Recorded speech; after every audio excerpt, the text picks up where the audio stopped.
Hi guys, I'm Lisa Loves Cherries, and today I've decided to do something a little bit different. I mean, it's just a little bit of a variation to the typical thing that I would post, but as some of you may know, I am a complete bookworm. I have a severe passion for literature, poetry, and just, anything that is full of expression. This winter, I was doing a lot of reading. Yeah, I've decided because of that to purchase a ton of books. Here is my book haul.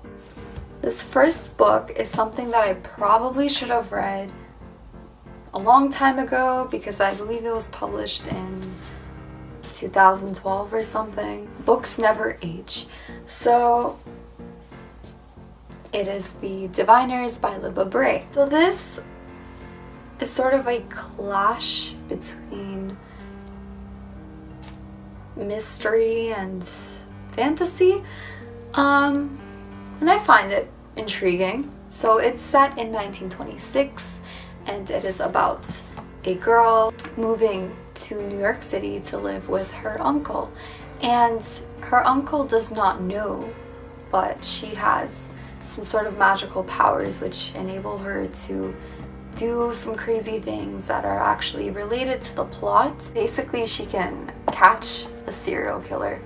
So I find it really interesting. It does have a sequel, so we'll see if I ever get to the sequel because this on its own is pretty hefty, but a book is a book and I'm willing to read it. And then, because I was thinking of a way to put these books in order. So this story is also set in 1926. So this is The Fantastic Beasts and Where to Find Them. You know, J.K. Rowling, Harry Potter, that whole life is just, it's meant to be revived and relived a million times because who hasn't read Harry Potter twice or more? Yeah, so this is the screenplay, and I don't really know what the difference is between the novel and the screenplay. I just know that my little sister was very nice and she got me this book. Shout out to you, my little name. I call her name, it's a weird nickname. Anyway, it's set in 1926 and I don't know, I don't know much about it. I just know that there's a movie out right now. This is so cute. I don't even know. I feel like part of the reason that I ordered this was because of the size. It's like a little pocket book. I don't know why. Because compared to the rest of my books on my bookshelf, they're fairly big. But yeah. So this novel is called Wishful Seeing and it's by Janet Keloff. So it is about this preacher, his name is Thaddeus. There's this dead body that's found on this island. This woman, he feels a sense of guilt over having feelings for her. She happens to be the suspect of the murder, but he is not willing to believe that it's her fault. So his 15-year-old granddaughter, and an inexperienced lawyer, they sort of come together and try to investigate. They try to investigate the case as well as defend her. So yeah, it's really cute. A touch of romance as well to it. Because I don't know, us girls, we just have this thing for romance. I don't know, maybe it's just the typical girl, but I don't know. Okay, under the same category, this is another mystery, and it is the novel No One Else Can Have You by Kathleen Hale. Friendship, Wisconsin. Let me know if any of you have heard of it. I don't know. I'm just a little taken aback. So on a connotative level, friendship might as well just be a paradox to this external conflict. So what happens in here is that there is a best friend who passes away, and now this person is very, very interested in discovering who murdered a friend.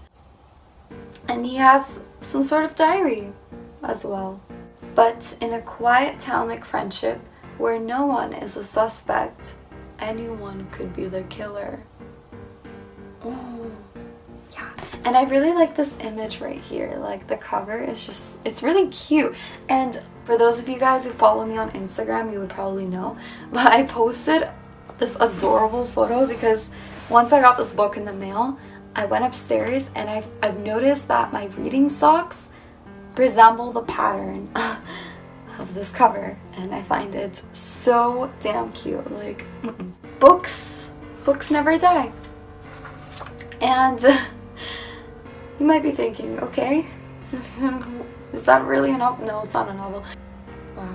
A lot of these books really relates to some historical illusion. So we're going back to like 1920s, 1930s, which is the case with this one. I wanted to pick this up because SparkNotes is an amazing source for your analysis. For those of you who might be reading it in high school, I suggest you buy this. It's only like $8 maybe, I don't, $6, $8, something like that.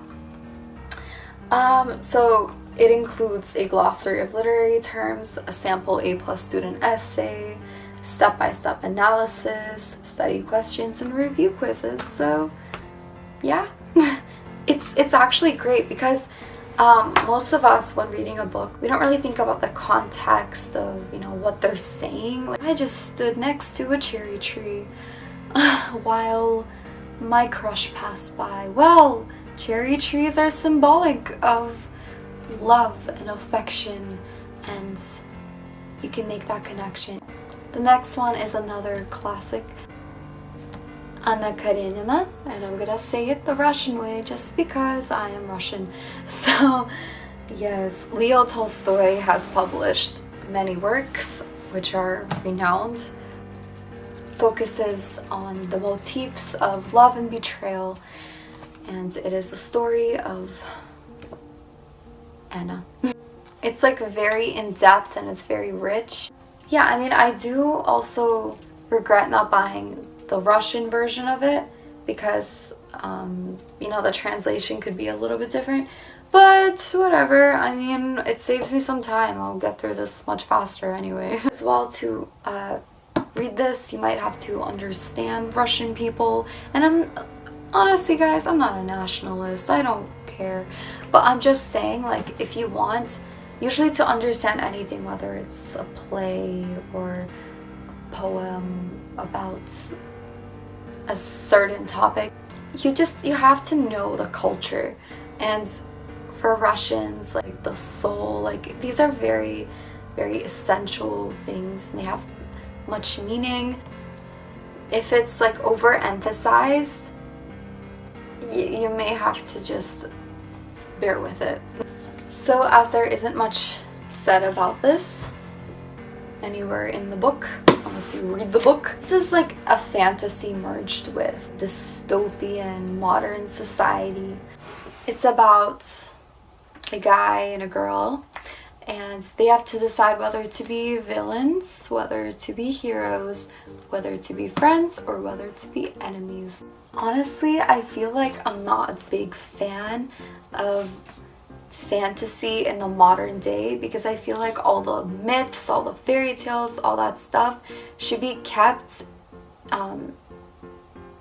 like the same as in its history.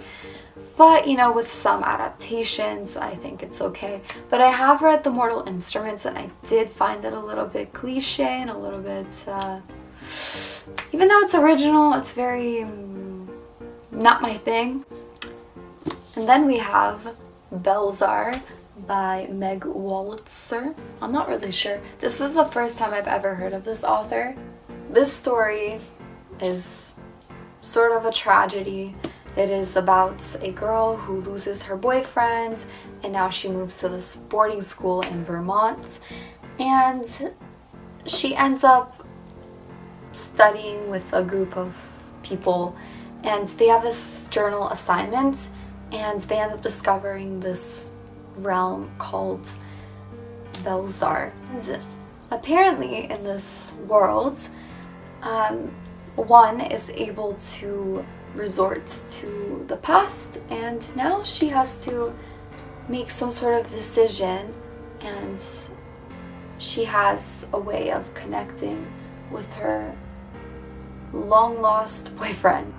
That seems very vague, but I just find it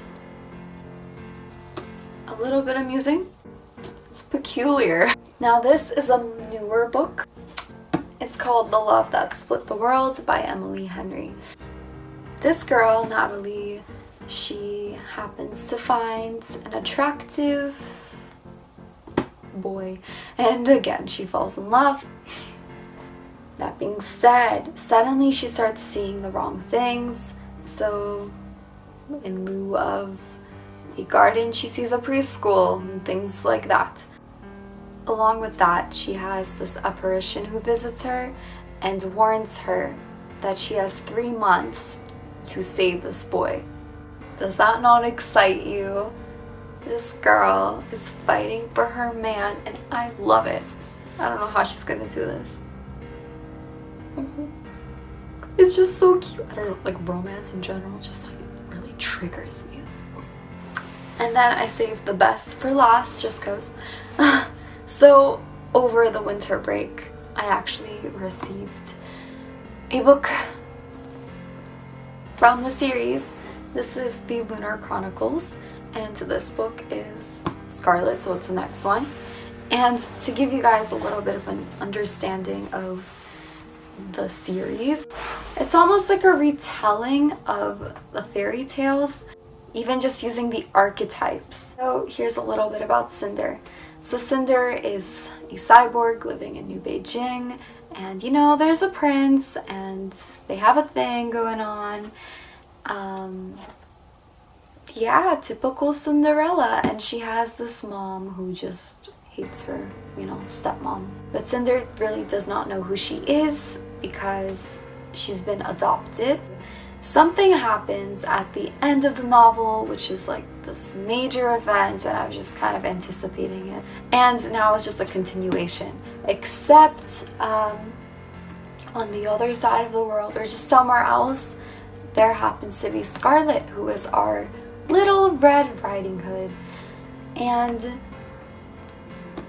her grandmother goes missing. She meets a boy named Wolf. Suddenly, her world meets Cinder's world. That is my book haul. I really hope that I give you guys ideas as to some books that you can try, or even if you don't read, I mean, hey, thank you for watching my video. So hit that subscribe and thumbs up, and also let me know what your favorite books are. We gotta exchange favorites, so okay, I love you guys, and I'll see you soon. Bye.